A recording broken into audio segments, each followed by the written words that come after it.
사람의 마음은 참 알 수 없습니다. 믿었던 누군가가 낯선 얼굴로 다가올 때 그 순간이 가장 위험합니다. 안녕하세요. 제 이름은 윤미정. 올해 64입니다. 남편과 사별한 지 어느덧 6년, 지금은 인천 외곽에서 작은 카페를 운영하며 살고 있습니다. 이야기 시작하기 전에 잠깐 부탁드릴게요. 구독과 좋아요, 댓글 남겨주시면 여러분의 하루에도 따뜻한 행운이 찾아올 겁니다. 그날도 특별할 것 없는 봄 아침이었습니다. 카페 문을 열려고 하는데 문 앞에 낯익은 뒷모습이 서 있더군요. 천천히 돌아본 순간 저는 숨이 멎을 뻔했습니다. 누님, 오랜만이네요. 낯설지 않은 목소리였습니다. 그는 이도현, 남편의 제자였습니다. 22살 대학교 3학년 시절 남편을 따라 집에 자주 놀러왔던 청년. 밥상 앞에서 수줍게 웃으며 형수님 잘 먹겠습니다 하던 소리가 아직도 귀에 선명합니다. 그가 제 앞에 서 있었습니다. 그때 아이 같던 얼굴은 온데간데 없고 어느덧 40이 넘은 중년의 모습이었죠. 세월이 흘렀다는 걸 그 얼굴이 말해주고 있었습니다. 도연아, 갑자기 어떻게? 그냥 보고 싶어서 왔습니다. 짧은 대답이었지만 표정은 무거웠습니다. 마치 깊은 상처를 안고 있는 듯 예전의 밝은 기운 대신 낯선 그림자가 깔려 있었죠. 저도 모르게 가슴이 두근거렸습니다. 남편을 잃은 뒤로 저는 제 감정을 단단히 묶어두고 살아왔습니다. 그런데 잊고 있던 무언가가 다시 꿈틀거리기 시작한 겁니다. 들어와. 차라도 한잔하고 가. 도연은 잠시 망설이다 고개를 끄덕였습니다. 카페 안으로 들어온 그는 주위를 천천히 둘러보았습니다. 여전하시네요. 누님이 아끼시던 난초도 그대로 있고 내가 기억력이 좋구나. 그때 그의 손이 눈에 들어왔습니다. 거칠어진 손바닥, 작은 상처가 가득한 손등. 예전에는 펜만 잡던 아이였는데 이제는 삶이 묻어나는 손으로 변해 있었습니다. 그동안 무슨 일을 하며 지냈니? 건설 현장도 다니고 공장도 다니고 그냥 닥치는 대로 했습니다. 도연은 말을 흐리며 자꾸 제 시선을 피했습니다. 마치 숨겨둔 사정이 있는 사람처럼 보였죠. 차를 마시며 그를 지켜보는 제 마음은 복잡했습니다. 예전의 활달한 모습은 어디 갔는지 세월의 무게가 고스란히 내려앉은 듯 보였습니다. 그러면서도 묘하게 듬직한 기운이 풍겼습니다. 형님 생각 많이 납니다. 그가 불쑥 꺼낸 말에 저는 눈시울이 붉어졌습니다. 남편 이야기를 이렇게 꺼내주는 사람이 주변에 없었거든요. 나도 그래. 지금도 문득문득 생각나지. 저한텐 아버지 같은 분이셨어요. 도연의 눈가가 젖어들었습니다. 그 순간 저 역시 가슴이 뭉클해졌습니다. 남편을 그리워하는 사람이 나 말고 또 있다는 사실이 위로처럼 다가왔습니다. 한참 이야기를 나눈 뒤 그는 일어나려 했습니다. 오늘은 이만 가봐야겠습니다. 점심이라도 하고 가지 그래. 괜찮습니다. 또 올게요. 문을 나서던 도연이 잠시 멈춰서더니 돌아보았습니다. 누님, 혹시 형님이 맡겨두신 물건 같은 거 없으세요? 물건? 무슨 물건 말이야? 아무것도 아닙니다. 그냥 혹시나 해서요. 뜻모를 말만 남기고 그는 급히 떠나버렸습니다. 그 뒷모습을 바라보는 제 마음은 이상한 불안감으로 물들었습니다. 분명 뭔가를 숨기고 있다는 예감이 들었으니까요. 며칠 후 도연은 다시 나타났습니다.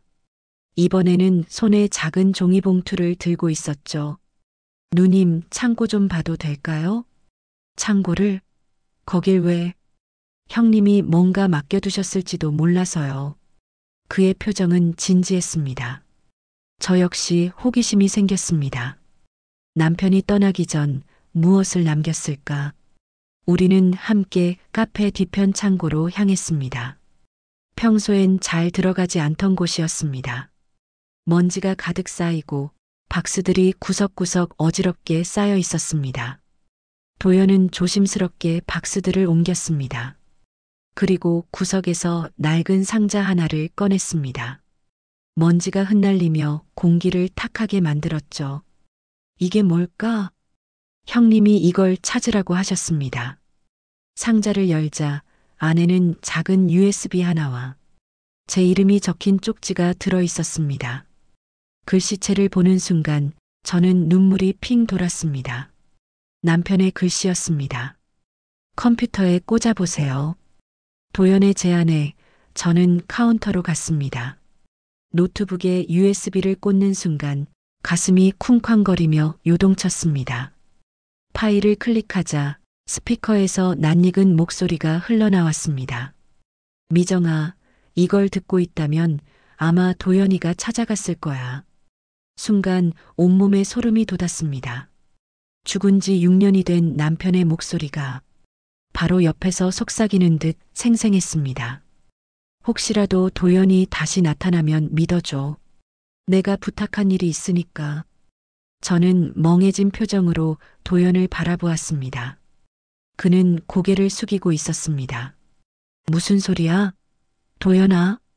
누님 형님이 돌아가시기 한 달 전 저를 따로 불러 부탁을 하셨습니다. 남편의 목소리는 계속 흘러나왔습니다.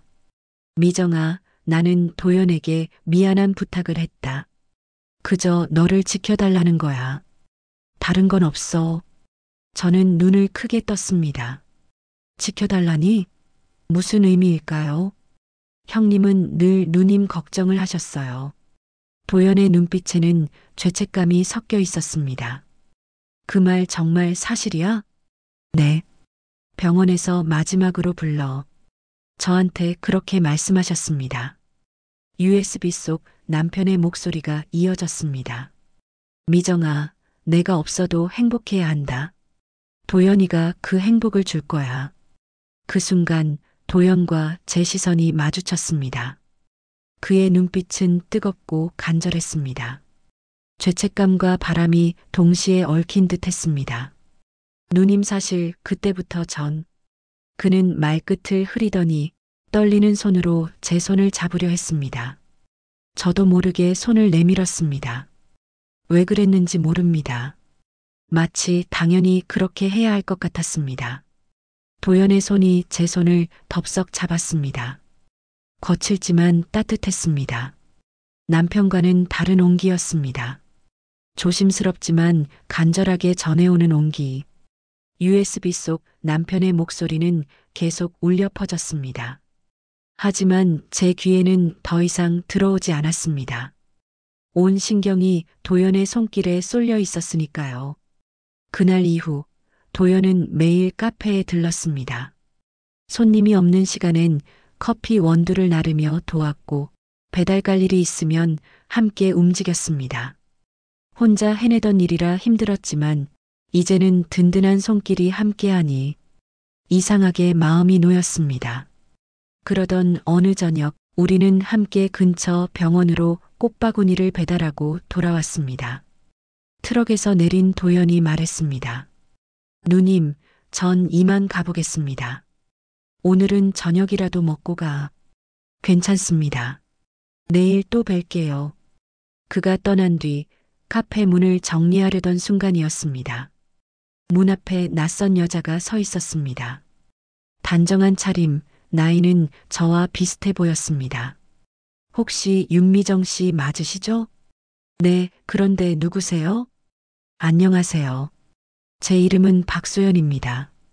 어디서 들어본 듯한 이름이었지만 기억이 잘 나지 않았습니다. 그녀는 제 눈을 똑바로 보며 말했습니다. 이도연 씨 그 사람 조심하세요. 가슴이 철렁 내려앉았습니다. 무슨 말씀이세요? 제가 그 사람의 전 여자친구입니다. 머리가 하얘졌습니다. 도연에게 그런 사람이 있었다니 처음 듣는 이야기였습니다. 소연은 핸드백에서 휴대폰을 꺼냈습니다. 이거 보세요. 휴대폰 화면에는 도연과 나눈 메시지가 가득했습니다. 날짜를 보니 불과 한 달 전까지도 연락을 주고받고 있었습니다. 소연아, 미안해. 조금만 더 기다려줘. 언제까지 기다려야 해? 나 이제 지쳤어. 곧 정리할게. 그 여자한테서 돈만 좀 빼내면 돼. 제 손이 덜덜 떨렸습니다. 그 여자라니. 설마 저를 말하는 건가요? 이게 진짜예요? 왜 거짓말을 하겠어요? 그 사람, 나랑 한 달 전까지도 연인이었어요. 소연의 목소리는 차갑게 울렸습니다. 제 심장은 미친 듯이 뛰기 시작했습니다. 믿었던 도연이 설마 저를 이용하고 있는 걸까요? 소연이 떠난 뒤 제 다리에 힘이 빠져 의자에 털썩 앉았습니다. 머릿속이 복잡했습니다. 도연을 믿어야 할지 아니면 소연의 말을 믿어야 할지. 하지만 이상한 건 그녀가 너무 쉽게 제게 접근했다는 겁니다. 마치 준비된 듯 모든 것을 알고 있는 듯. 그녀가 보여준 메시지도 사실일까 의문이 남았습니다. 그날 밤 잠을 이루지 못했습니다. 눈을 감으면 도연의 따뜻한 손길과 소연의 차가운 말이 교차하며 떠올랐습니다. 가슴은 두근거렸고 머리는 점점 복잡해졌습니다. 다음 날 아침 카페 문을 열자 도연이 와 있었습니다. 누님, 어제 비 많이 왔죠? 평소와 다름없는 그의 미소가 왠지 더 불편하게 느껴졌습니다. 어제 늦게까지 정리하느라 힘들었지. 억지로 대답했지만 마음은 불안했습니다. 도연이 준비 없이 나타난 것도 항상 곁을 맴도는 것도 의심스러웠습니다. 점심 무렵 갑자기 강풍이 불기 시작했습니다. 천막이 흔들리자 도연이 달려나갔습니다. 누님, 이쪽 끝 좀 잡아주세요. 저도 따라 나가 천막을 붙잡았습니다. 그러나 하늘은 금세 어두워졌고 굵은 빗방울이 쏟아지기 시작했습니다. 우리는 함께 천막을 고정했지만 이미 온몸이 비에 젖어버렸습니다. 비바람 속에서 그와 마주본 순간 마치 오래된 연인이 된 듯한 착각이 스쳤습니다. 그러나 동시에 소연의 말이 머릿속을 파고들었습니다. 카페 안으로 들어와 수건을 나눠 썼습니다. 도연은 제 손을 보더니 놀란 듯 말했습니다. 손 다치셨어요? 내려다보니 철사에 긁힌 상처가 나 있었습니다. 괜찮아. 별거 아니야. 아니에요. 소독해야 해요. 그는 제 손을 덥석 잡았습니다. 뜨겁고 진지한 눈빛으로 말했습니다. 전 이제 숨기지 않겠습니다. 뭘 숨겼다는 거야? 제 마음이요. 전 누님을 사랑합니다. 심장이 쿵 내려앉았습니다. 7년 전 남편의 장례식장에서 울고 있던 저를 지켜보던 그의 눈빛이 떠올랐습니다. 언제부터였어? 그날 이후부터입니다. 형님이 누님을 부탁하셨던 그날부터 그 순간 번개가 번쩍 치며 카페 안이 환하게 밝아졌다가 곧 정전이 되었습니다. 저는 서랍에서 촛불을 꺼내 켰습니다. 작은 불빛 속에서 도연의 얼굴이 드러났습니다. 그의 눈빛은 흔들림 없이 저를 향하고 있었습니다. 누님, 형님께 죄송하지만 전 더 이상 감출 수 없습니다. 누님을 지키는 것, 그것만이 제 삶의 이유입니다. 저는 손을 뿌리치지 않았습니다. 왜냐하면 그 순간만큼은 외로운 마음이 누군가의 온기를 갈망하고 있었기 때문입니다. 그러나 그 따스한 공기 속에서 또다시 소연의 목소리가 귓가에 맴돌았습니다. 그 사람, 돈 때문에 당신에게 다가간 거예요. 마음은 흔들렸고 두려움은 커졌습니다. 하지만 도연의 눈빛은 너무도 진심 같았습니다. 그날 밤 카페 문을 닫고 집으로 돌아가려는데 휴대폰이 울렸습니다. 언니, 큰일 났어요. 도매시장에서 친하게 지내던 사장 언니였습니다. 무슨 일이야? 커뮤니티 봤어요? 지금 난리예요. 급히 휴대폰을 열어 확인했습니다. 동네 커뮤니티 게시판에 카페 여주인과 젊은 남자 스캔들 이라는 제목이 올라와 있었습니다. 사진 속에는 천막을 고정하던 저와 도연이 빗속에서 손을 잡고 있는 모습이 찍혀 있었습니다. 각도 때문에 더 친밀하게 보였고 댓글은 차갑고 날카로웠습니다. 저 남자 한참 어린 것 같은데 미망인이 저래도 되나? 남편 무덤에서 통곡하겠다. 심장이 무너져 내렸습니다. 누가 찍은 걸까? 왜 이런 식으로 퍼뜨린 걸까? 급히 도연에게 전화를 걸었지만 고객님께서 전화를 받을 수 없습니다. 라는 기계음만 흘러나왔습니다. 전원이 꺼져 있었습니다. 다시 걸어도 마찬가지였습니다. 늘 즉시 받던 도연이었는데 이번에는 끝내 받지 않았습니다. 그날 밤 한숨도 자지 못했습니다. 창문 너머로 들려오는 빗소리와 함께 머릿속에는 온갖 생각이 맴돌았습니다. 도연이 왜 사라졌는지, 소연의 말이 사실인지, 그리고 남편이 남긴 부탁의 진짜 의미가 무엇인지. 이틀이 지나도록 도연은 나타나지 않았습니다. 전화도 여전히 꺼져 있었고 그가 다니던 현장에 문의해도 며칠 전부터 자취를 감췄다는 말뿐이었습니다. 그의 빈자리는 생각보다 크게 느껴졌습니다. 혼자 카페를 운영하며 하루를 버텼지만 늘 옆에서 도와주던 사람이 사라지니 작은 일에도 허전함이 몰려왔습니다. 그날 오후 택배 기사가 꽃다발을 들고 들어왔습니다. 사장님, 꽃 배달입니다. 처음 보는 일이었습니다. 카페에 꽃이 배달될 이유는 없었으니까요. 포장을 풀자 하얀 백합이 가득했습니다. 남편이 생전에 좋아하던 꽃이자 제가 가장 아끼는 꽃이기도 했습니다. 그리고 줄기 사이에 작은 USB와 쪽지가 끼워져 있었습니다. 쪽지에는 도연의 글씨로 이렇게 적혀 있었습니다. 누님 죄송합니다. 잠시 멀리 가야 합니다. 형님이 부탁하신 약속 반드시 지키고 돌아오겠습니다. 저는 두 손이 떨렸습니다. 그가 왜 떠난 건지, 어디로 간 건지 도무지 알 수 없었습니다. USB를 노트북에 꽂자 이번엔 영상 파일이 열렸습니다. 화면 속에는 낯익은 얼굴이 있었습니다. 6년 전 세상을 떠난 남편이었습니다. 미정아, 이 영상을 보고 있다면 아마 도연이 위험에 빠졌을 거야. 남편의 목소리에 제 호흡이 멎었습니다. 내가 도연에게 부탁한 일이 하나 더 있다. 널 노리는 사람들이 있다. 그들이 언젠가 너를 찾을지도 몰라. 저는 손으로 입을 막았습니다. 누군가 저를 노린다고? 도대체 왜? 만약 도연이 갑자기 사라진다면 그건 널 지키기 위해서다. 혼자 나서지 말고 기다려라. 영상은 거기서 끝났습니다. 온몸이 떨렸습니다. 남편의 죽음 뒤에 단순한 사고가 아닌 다른 진실이 숨어 있는 건 아닐까? 저는 가만히 있을 수 없었습니다. 그가 위험에 빠졌다는 말을 듣고 손 놓고 기다릴 수만은 없었으니까요. 다음 날 도연이 일했다던 건설 현장들을 하나씩 찾아갔습니다. 세 번째 현장에서야 그를 기억하는 사람을 만났습니다. 도연 씨요? 일주일 전부터 안 나왔어요. 갑자기 그만둔다고 했습니다. 혹시 어디로 갔는지 아세요? 급한 일이 있다더군요. 그 이상은 몰라요.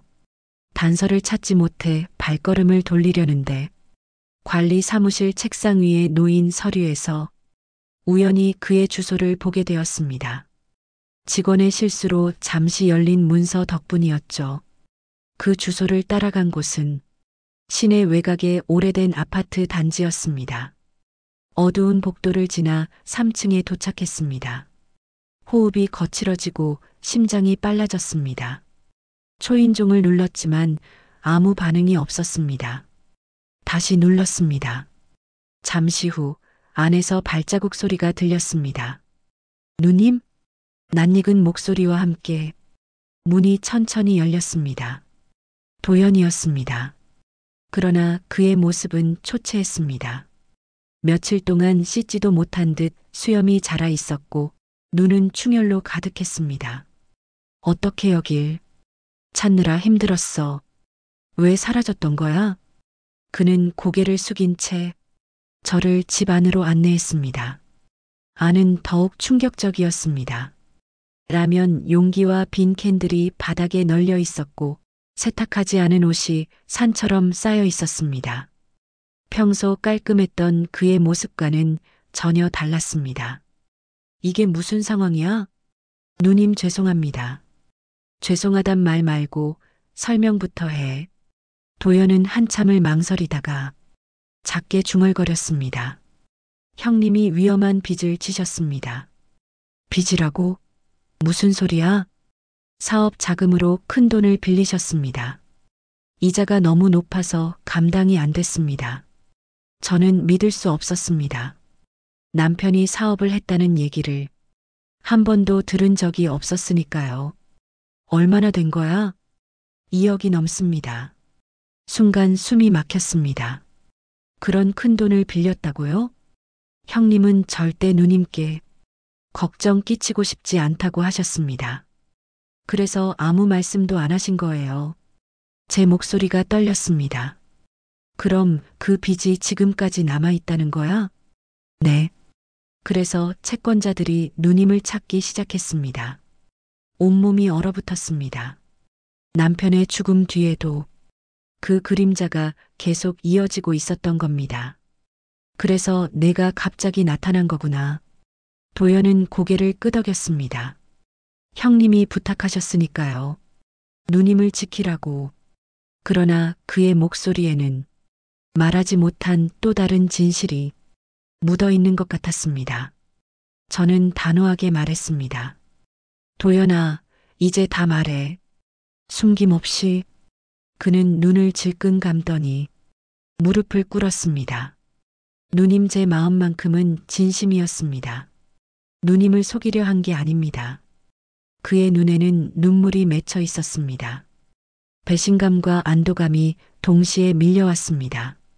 남편의 부탁 때문이었는지 아니면 그의 진심 때문이었는지 분간할 수 없었습니다. 그러나 분명한 건 저를 노리는 사람들이 있다는 사실이었습니다.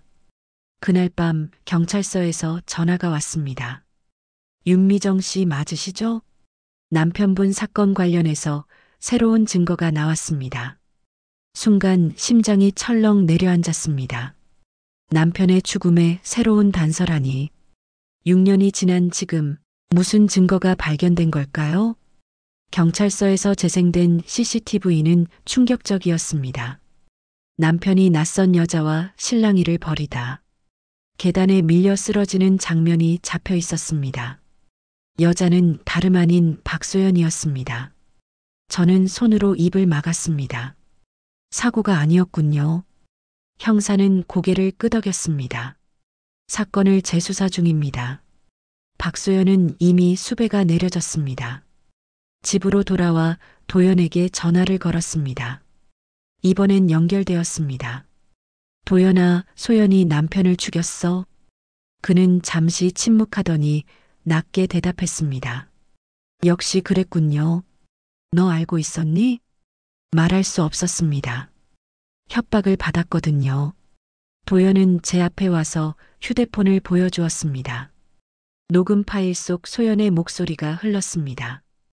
입 다물고 있으면 윤미정 씨는 안전할 거야. 하지만 입 열면 무사하지 못할 거야. 저는 몸서리를 쳤습니다. 그녀는 남편뿐 아니라 저까지 노리고 있었습니다. 도연은 눈을 숙이며 말했습니다. 형님 부탁도 있었지만 전 정말 누님이 다칠까 무서웠습니다. 며칠 뒤 경찰로부터 연락이 왔습니다. 박소연을 검거했습니다. 모든 혐의를 인정했습니다. 그 소식에 가슴을 쓸어내렸지만 마음은 쉽게 가라앉지 않았습니다. 남편의 죽음이 단순한 사고가 아니었다는 사실이 아직도 무겁게 느껴졌기 때문입니다. 저는 도연에게 거리를 두었습니다. 그도 억지로 붙잡지 않았습니다. 누님, 시간이 필요하시다면 기다리겠습니다. 한 달 동안 혼자 지내며 저는 남편의 죽음을 받아들였습니다. 비밀이 풀리자 오히려 마음이 정리되었습니다. 어느 봄날 카페 문 앞에 난초 화분이 놓여 있었습니다. 옆에는 짧은 메모가 있었습니다. 누님, 사랑을 알게 해주셔서 감사합니다. 기다림의 꽃처럼 저도 기다리겠습니다. 그 글씨는 도연의 것이었습니다. 저는 화분을 창가에 두며 미소 지었습니다. 며칠 뒤 카페 문이 열리고 도연이 조심스레 들어왔습니다. 안녕하세요, 누님. 왔구나. 차 한잔 하고 가. 우리는 마주 앉아 이야기를 나눴습니다. 저는 조심스럽게 말했습니다. 우리가 너무 급했던 것 같아. 하지만 내 마음이 진심이라는 건 알겠어. 천천히 해보자. 그의 얼굴에 오랜만에 미소가 번졌습니다. 감사합니다. 기다리겠습니다.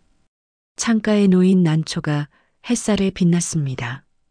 그 꽃처럼 우리 관계도 조급하지 않게 오래도록 피어날 수 있겠지요. 여기까지 함께 해주셔서 감사합니다. 앞으로도 진솔한 이야기로 찾아뵙겠습니다.